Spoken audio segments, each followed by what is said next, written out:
అన్నమయ్య జిల్లా తంబలపల్లె నియోజకవర్గం వెనుకబడిన ప్రాంతం కాదని కొందరి దుర్మార్గుల వల్ల వెనుకబాటుకు గురైందని టీడీపీ నియోజకవర్గ ఇన్ఛార్జ్ దాసరపల్లి జయచంద్రారెడ్డి అన్నారు. ఇక్కడ ప్రజానికాన్ని పెద్దిరెడ్డి కుటుంబం తన కబంధ హస్తాల్లో బంధించిందని ఆరోపించారు. ఇక తాను ఓడిపోయినా ఇక్కడి ప్రజలకు మాత్రం పెద్దిరెడ్డి కుటుంబం నుంచి విముక్తి లభించిందని సంతోషం వ్యక్తం చేశారు. ఇక పెద్దిరెడ్డి సోదరుల అక్రమాలను త్వరలో మరిన్ని బయట పెడతానని అంటున్న టీడీపీ ఇన్ఛార్జ్ దాసరపల్లి జయచంద్రారెడ్డితో మా Rayalaseema regional bureau chief Gopinath face to face. చేయడానికి అధికారమే అవసరం లేదు, అంటే ఎమ్మెల్యేగా కూడా గెలవాల్సిన అవసరం లేదు, ప్రజల ఆశీస్సులు ఉంటే చాలని నిరూపించుకుంటున్నారు తంబలపల్లె నియోజకవర్గం తెలుగుదేశం పార్టీ ప్రస్తుత ఇన్ఛార్జ్. గత ఎన్నికల్లో చిన్న పొరపాట్లు, చిన్న కుట్రలు, కుతంత్రాల కారణంగా ఓడిపోయినటువంటి జయచంద్రారెడ్డి గారు. అయితే ఇవాళ జయచంద్రారెడ్డి గారు ఇక్కడికి రావడం అంటే ఉన్నారు మనతో పాటు. ఆయన అడిగి మనం ఒకసారి తెలుసుకునే ప్రయత్నం చేద్దాం. సార్ నమస్తే. సార్ నమస్తే సార్, చెప్పండి ఎట్లా ఉంది ఇక్కడ? ఎందుకంటే మనం గత ఎన్నికల సందర్భంలో కూడా మనం కలిసాం, చాలా విషయాలు మనం మాట్లాడుకున్నాం. అంటే దురదృష్టవశాత్తు ఇక్కడ ఉన్నటువంటి మైనస్లు ఏమరా అంటే మాకున్నటువంటి ఇన్ఫర్మేషన్ ప్రకారం చాలా కుట్రలు, కుతంత్రాలు అప్పుడున్నటువంటి నాయకులు చేసిన కారణంగా చిన్న పొరపాటులో మీరు ఓడిపోయారు. అదొక బాధాకరమైన విషయం. కానీ మేము గెలుస్తారని అనుకున్నాం, ప్రజల ఆశీర్వచనం ఇచ్చినప్పటికీ కూడా కొన్ని పొరపాట్లు కారణమైపోయారు. ఏమనిపించింది ఆ సందర్భంగా? కొత్తగా రాజకీయాల్లోకి వచ్చినాం. ఎప్పుడు కూడా మా అధినాయకులు నారా చంద్రబాబు నాయుడు గారు ఒకటే ఆలోచిస్తారు. మాకు సీట్ ఇచ్చే ముందు కూడా ఒకసారి ఫస్ట్ కలిసినప్పుడు కూడా ఆయన ఒకటే మాట అడిగినాడు, నీకు ఏం తెలుసు నియోజకవర్గం గురించి? అప్పుడే వివరించడం జరిగింది. నాకు నియోజకవర్గంలో నేను చిన్నప్పటి నుంచి చూసిన ఇక్కడున్న పరిస్థితుల్లో అన్ని దాన్ని ఆయన తీసుకొని తంబలపల్లి నియోజకవర్గము ఇప్పటికీ ఉమ్మడి ఆంధ్రప్రదేశ్లోనే వెనకబడింది, ఈ కొత్త ఆంధ్రప్రదేశ్లోనే వెనకబడింది. దీన్ని ఒక చదువుకున్నోడి చేతిలో పెడితే డెవలప్ చేస్తాడని ఒక నమ్మకంతో ఆయనకు కూడా ఎన్నో ఫోర్స్ వచ్చినా కూడా ఎంతోమంది మార్చల్లా క్యాండిడేట్ని అన్నా కూడా దానికి నిజంగా చెప్పాలంటే ఎవరైతే మన ఎంపీ క్యాండిడేట్ నల్లారికి కిరణ్ కుమార్ రెడ్డి గారు ఉన్నారు, ఆయన కూడా నన్ను క్యాండిడేట్ని మార్చాలని ప్రయత్నం చేసినారు. ఎంత ప్రయత్నించినా ఒక నమ్మకంతో నాకు ఆయన మాకు టికెట్ కన్ఫర్మ్ చేయడం జరిగింది. దానికి ఎప్పుడూ మా ముఖ్యమంత్రి గారికి నారా చంద్రబాబు నాయుడు గారికి మేము రుణపడి ఉంటాము. డెవలప్మెంట్ ఎట్లా చేయాలా, డెవలప్మెంట్ అంటే ఏమి, డెవలప్మెంట్ ఈ సంక్షేమ పథకంలో ఒకటే కాదు, డెవలప్మెంట్ చేసి డెవలప్మెంట్లో వచ్చిన లాభాలతో సంక్షేమ పథకాలు చేయాలని ఒక ముఖ్య ఉద్దేశంతో అన్నీ ఎప్పటికి కూడా ఈరోజు మీరు చూస్తే మా ముఖ్యమంత్రి గారిది ఒక చరిత్ర, విజన్ 2020 ఒక చరిత్ర. 95లో ఎప్పుడైతే ఫస్ట్ ఆయన ముఖ్యమంత్రి అయినాడో, ముఖ్యమంత్రి అయిన వెంటనే ఆయన ఆలోచించింది ఆ రోజే టెక్నాలజీ గురించి వస్తున్నాం, కొత్తగా డెవలప్ అవుతున్న సాఫ్ట్వేర్ రంగం మీద పెట్టడం, విజన్ 2020 అని ఒక సైబర్ టవర్స్ అని ఒక టవర్ను విదేశాల్లో ఉన్న ఆర్కిటెక్ట్తో, సింగపూర్లో ఉన్న ఆర్కిటెక్ట్తో రౌండ్గా అదొక చూడ్డానికే అందరూ ఒక టూరిస్ట్ స్పాట్గా తయారు చేసి దాన్ని తీసుకొచ్చి ఒక్క బిల్డింగ్ కట్టి మొత్తము ఓల్డ్నే తీసుకొచ్చిన ఘనత అయింది. పుట్టి పెరిగిందంతా చిన్న ఫ్యామిలీనే, వ్యవసాయ ఫ్యామిలీ. చిన్నప్పటి నుంచి ఇక్కడున్న స్థితిగతులన్నీ కాన్స్టిట్యున్సీ గురించి తెలుసు. ఇది వెనకబడిన నియోజకవర్గం కాదు, నెట్టిన నియోజకవర్గం అని చాలాసార్లు చెప్పిన. ఎవరు కూడా దీన్ని భౌగోళిక స్థితిగతులు తెలిసిన నాయకుడు ఇంతవరకు రాలేదు. అంత తెలిసిన నాయకులు దీని డెవలప్మెంట్ గురించి ఆలోచించలేదు. ముఖ్యంగా తంబలపల్లి నియోజకవర్గానికి వస్తే మనకు గవర్నమెంట్ ల్యాండ్ 70,000 ఎకరాల పైన ఉంది. సో ఈ 70,000 ఎకరాల పైన సస్యశ్యామలం చేయడానికి దాదాపుగా మిగతా ఎక్కడ కూడా మీరు ఒకసారి మిగతా కాన్స్టిట్యున్సీలు కూడా చూసుకోండి, 39 పెద్ద ఇరిగేషన్ ట్యాంక్స్ ఉన్నాయి, చెరువులు ఉన్నాయి. 39 పెద్దవి, చిన్నవి కాదు. దీంతోపాటు మనకు పెద్దేరు ప్రాజెక్టు. సో ఈ 39 చెరువులు ఏవైతే ఉన్నాయో వీటిలో నీరు పుష్కలంగా ఉంటే మన కాన్స్టిట్యున్సీలో ఉన్న వాటర్ ప్రాబ్లం తగ్గి ప్రతి రైతు ఏదో ఒక పంట వేసుకునే ఆస్కారం ఉంటుంది. తద్వారా మన భూములన్నీ సస్యశ్యామలం అవుతాయి. తద్వారా రైతు బాగుపడతాడనేది ఒక కాన్సెప్ట్తో చేస్తా ఉన్నాం. దీన్ని మొదలుపెట్టిందే మా సీఎం గారు ఎప్పుడు రైతుల గురించి ఆలోచించేటోళ్ళు కాబట్టి ఎప్పుడు కూడా మీరు ఎప్పుడైనా చూడండి ఏ గవర్నమెంట్ ఎప్పుడు ఆయన అధికారంలోకి వచ్చినా ఫస్ట్ రైతులకు ఏం కావాలని చూస్తాడు. ఇప్పుడు డ్రిప్ ఇరిగేషన్ లాస్ట్ 5 సంవత్సరాల్లో డ్రిప్ ఇరిగేషన్ అనే మాట మర్చిపోయినారు రైతులు. రేట్లు కూడా పెరిగిపోయినాయి. అదే డ్రిప్ ఇరిగేషన్ మళ్ళీ 90% సబ్సిడీ, అదే ఎస్సీ ఎస్టీకి అయితే 100% ఫ్రీ మళ్ళీ వచ్చేసింది.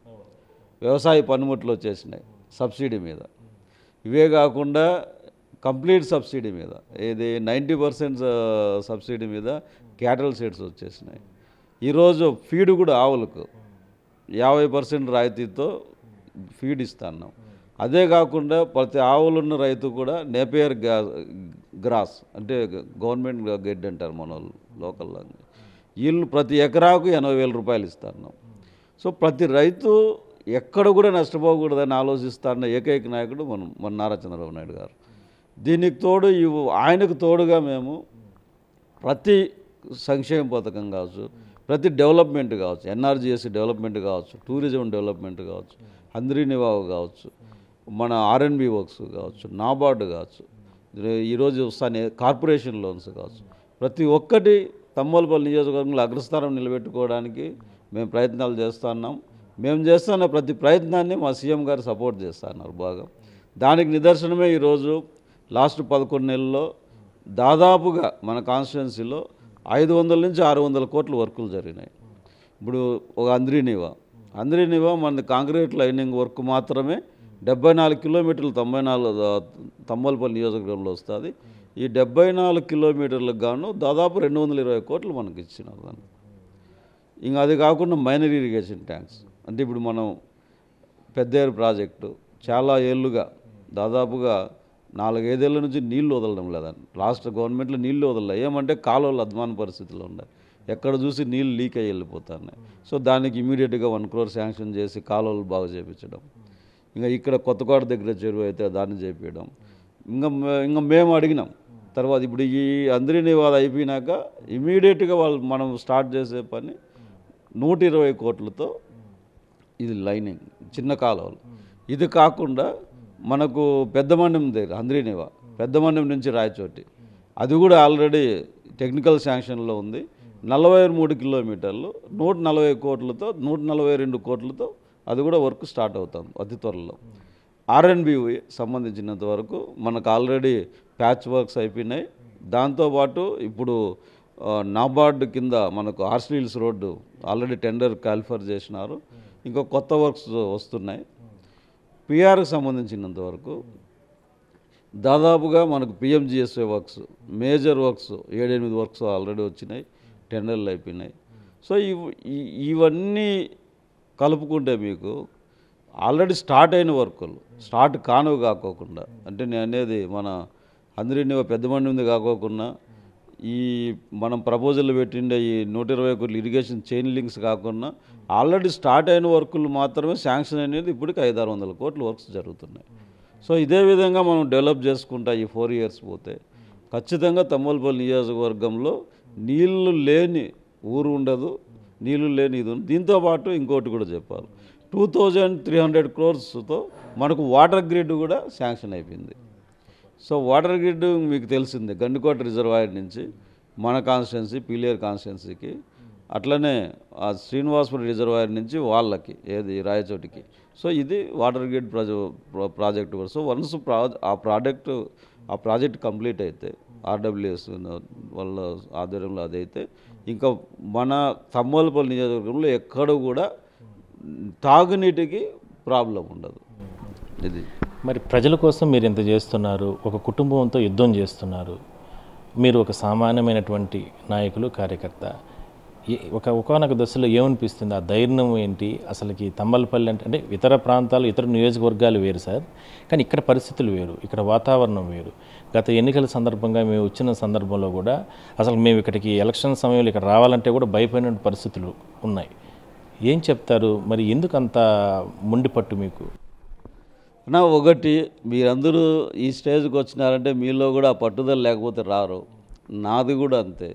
మనం పుట్టిన వాతావరణము పెరిగిన వాతావరణాన్ని బట్టి జీవితంలో ఏది సాధించాలి ఇప్పుడు నేను నా దగ్గర ఉన్నది ఒకటే, అవతల వ్యక్తి బలవంతుడా బలహీనుడా లేకపోతే పెద్ద కుటుంబమా ఇంకోటే, ఎవడైనా పుట్టేది ఒకసారి సచ్చేది ఒకసారి, రెండు ఒకసారి జరుగుతాయి, రెండు సార్లు జరగవు.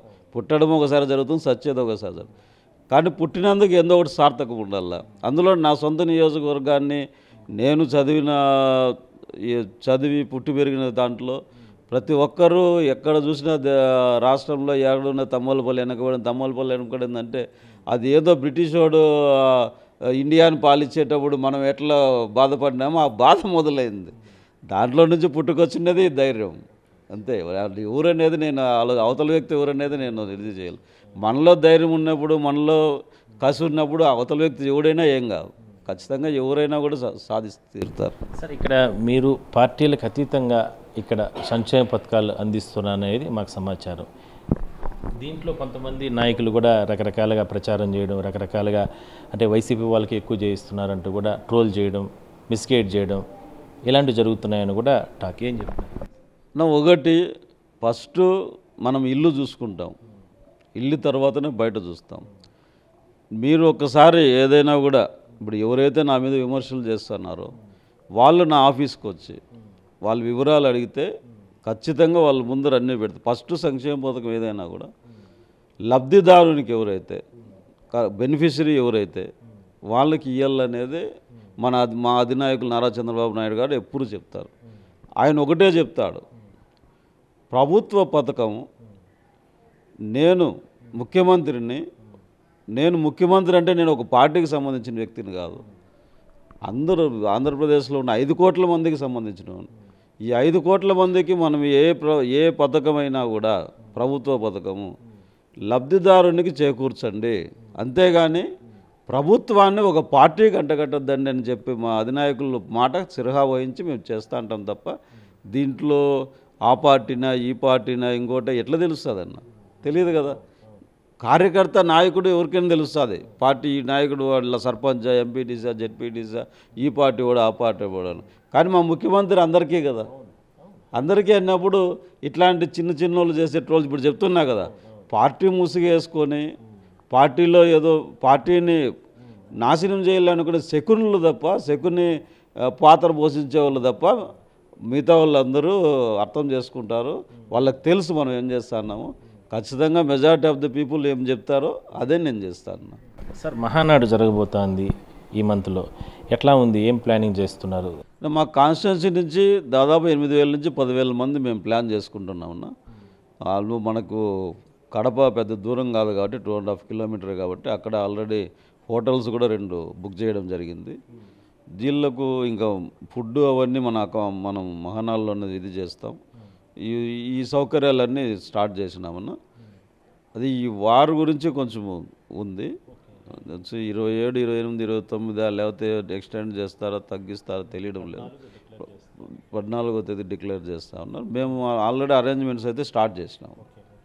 సార్, గత 5 ఏళ్ళలో ఇక్కడ అంటే మీకు కూడా తెలుసు అంటే సహజంగా చిన్నవి జరుగుతాయి, అది పట్టించుకోవాల్సిన అవసరం లేదు. కానీ ప్రకృతి సంపదనే దోచుకున్నటువంటి పరిస్థితి ఇక్కడ. ల్యాండ్, శాండ్ లేదంటే ఎక్కడ పడితే అక్కడ దోచుకోవడం, అంటే గుట్టలు మాయం చేసేయడం ఇవన్నీ జరిగాయి. ఇప్పుడు ఎట్లా ఉంది పరిస్థితులు? అంటే మీకు ఎంతవరకు రిపోర్ట్స్ ఉన్నాయో తెలియదు. నేను ఎప్పుడు రాజకీయాల్లో ఫస్ట్ వచ్చినప్పుడే కాన్స్టిట్యున్సీలో 70,000 ఎకరాలు గవర్నమెంట్ ల్యాండ్ ఉందన్న. కానీ ఈ 2024 ఒకసారి నేను డాక్యుమెంట్ తెప్పిస్తే ఆల్ డిపార్ట్మెంట్ రెవెన్యూ డిపార్ట్మెంట్ తెప్పిస్తే 39,000 ఎకరాలు గవర్నమెంట్ ల్యాండ్ వాళ్ళ మనుషుల పేర్ల మీదకి వెళ్ళిపోయింది. 39,000. మీకు అవి డీటెయిల్స్ కూడా ఇస్తాను ఎనీ టైం. ఈ 39,000లో మనం వచ్చిన మొదట్లోనే రెవెన్యూ వాళ్ళకి కానీ కలెక్టర్ దగ్గర కానీ కూర్చొని రెవెన్యూ వాళ్ళతో అందరితో చేపించి ఇవి ఎట్లా జరిగినాయి అన్నీ రిజెక్టెడ్ లిస్టు. అంటే ఏంది, 39,000 ఎకరాలు వాళ్ళ బినామీల పేర్లతో పోయి 22A నుంచి గవర్నమెంట్ ల్యాండ్ నుంచి వాళ్ళ చేతిలోకి వెళ్ళిపోయేటట్లు ప్లాన్ అప్ చేసినారు. దీన్ని మనం ఇప్పటికి 22,000 ఎకరాలు వెనక్కి తెచ్చుకున్నాం. అంటే రిజెక్షన్ కొట్టించినాం, ఎంక్వైరీ లేపించి రెవెన్యూ దగ్గర. ఇంకా ఒక 15 ఎకరాలు ఇంకా వాళ్ళ దగ్గర ఉంది. ఈ 15,000 ఎకరాలను కూడా వెనక్కి తీసే క్రమంలో మనం ఉన్నాం. అది ల్యాండ్ మాఫియా మన ఊరికే. శాండ్ అనేది పాపాగ్ని రివర్లో వాళ్లకు అనుమతులకు ఒక రీచ్ ఇంత 1000 క్యూబిక్ మీటర్లో 2000 క్యూబిక్ మీటర్లు ఎత్తుకోవాలని ఒక ఇస్తే గవర్నమెంట్ అనుమతి ఇస్తే దానికి 1000 అంతలు ఎత్తేసినారు విపరీతంగా. ఈరోజు మనకు హంద్రీనివా ఇంత పెద్దది, నాకు 74 కిలోమీటర్ల హంద్రీనివా, దాదాపు 220 కోట్లు హంద్రీనివా. ఈ 220 కోట్లలో ఇసుక కాంపోనెంట్ మాత్రమే నాకు దాదాపు 40-45 కోట్లు ఉంటుంది. 20% ఉంటుంది అన్న కాంక్రీట్లో ఇసుక 20% ఉంటుంది. ఈ 20% నాది 44-45 కోట్లు ఈరోజు కాన్స్టిట్యున్సీ డెవలప్మెంట్కి రావాల్సిన ఫండ్ మనకి ఇసుక రీచ్ కరెక్ట్గా ఉంటే. ఈరోజు ఇసుక రీచ్ లేదు మనకి. రాజంపేట నుంచి ఇసుక తీసుకొస్తాను. దీనివల్ల ప్రాజెక్ట్ కాస్ట్ ఎంత పెరుగుతుందన్న? సో ఈ శాండ్ను ఇష్టానికి ఎత్తేసినారు, ఈ ల్యాండ్ని ఈ విధంగా చేసినారు. దీంతోపాటు ఇప్పుడు మీరు ఇందాక నేను అన్నట్టు ఈ స్టోన్ క్రషర్లు వాళ్ళ రోడ్ల కోసము స్టోన్ క్రషర్లు కూడా ఆథరైజ్డ్కి అయితే గవర్నమెంట్కి క్యూబిక్ మీటర్ కింద అని కట్టాలి. సో అన్ఆథరైజ్డ్గా వాళ్ళ మాట్లాడే దిక్కు లేడు, మాట్లాడే ఆఫీసర్ లేడు. ఇంక మాట్లాడే ఎంతమంది వాళ్ళ వెహికల్స్ కింద చచ్చిపోయిన వాళ్ళు మా దాంట్లో దాదాపు 85 మంది 80 నుంచి 90 మంది యాక్సిడెంట్లో చనిపోయినారు. ఎవడు చంపినాడో తెలియదు. అందరికీ తెలుసు PLR బండిలో కొట్టేసిన వాళ్ళని, కానీ ఎవడు బయట పెట్టాడు. అట్లా విధంగా బ్రిటిష్ వాడి కంటే అధ్వానంగా చేసిన వ్యక్తులు వీళ్ళు 5 సంవత్సరాలు. వాళ్ళు ఊరికే జైలు వేస్తారు, వీళ్ళు మనుషుల్ని పంపించేస్తారు. ఆ విధంగా అన్ని సెక్టార్లలోనూ మనకు తమ్మలపల్లికి మెయిన్ ఉన్నది. నేను ఎప్పుడు తమ్మలపల్లి రిచ్ కాన్స్టిట్యున్సీ అని చెప్తాను. ఎందుకు రిచ్ కాన్స్టిట్యున్సీ అంటే మన అరౌండ్ ఇక్కడ ఈ నుంచి ఆ లాస్ట్కి 125 కిలోమీటర్స్ ఉంటుంది డిస్టెన్స్. 2 గ్రానైట్ కొదవలేదు, కలర్ గ్రానైట్ ఉంది, వైట్ ఉంది, అన్నీ ఉన్నాయి, గ్రానైట్ నిధులు ఉన్నాయి, క్వార్ట్జ్ ఉంది విపరీతంగా. తమ్మలపల్లి, మొలకల చెరువు, పెద్దమండి మండలాల్లో క్వార్ట్జ్ ఉంది మనకు. ఇన్ని వనరులు ఉన్నా కూడా ఈ బుద్ధుడికి ఒక APIC, ఒక ఇండస్ట్రియల్ కారిడార్ లేదు, ఒక రైతులకు సంబంధించిన ఏదైనా వ్యవసాయ క్షేత్రాలు లేవు,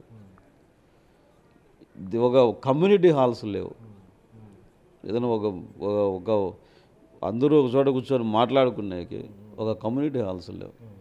ఈ పరిస్థితిని అంతా మార్చాలని రాజకీయాలకు రావడం జరిగిందండి. ఏం చెప్తారు సార్ ఫైనల్గా నియోజకవర్గ ప్రజలకి? ఎందుకంటే ఇప్పటికీ ఎన్నో సంక్షేమ పథకాలు మీరు చెప్పారు, ఇంకా 4 సంవత్సరాల కాలం ఉంది. ప్రజలకందరికీ ఏం చెప్తారు ఈ సందర్భంగా? మీ తరపున, మీ ఛానల్ తరపున చాలా కృతజ్ఞతలు ఇట్లాంటి క్వశ్చన్లు అడుగుతున్నందుకు. మా ప్రజలకు నేను ఒకటే మాట ఇస్తాను. నేను ఏదైతే రాజకీయాలకు వచ్చినప్పుడు చెప్పినానో, తమ్మలపల్లి నియోజకవర్గము ధనిక నియోజకవర్గము, ఇది వెనక్కి నెట్టేసిన నియోజకవర్గము.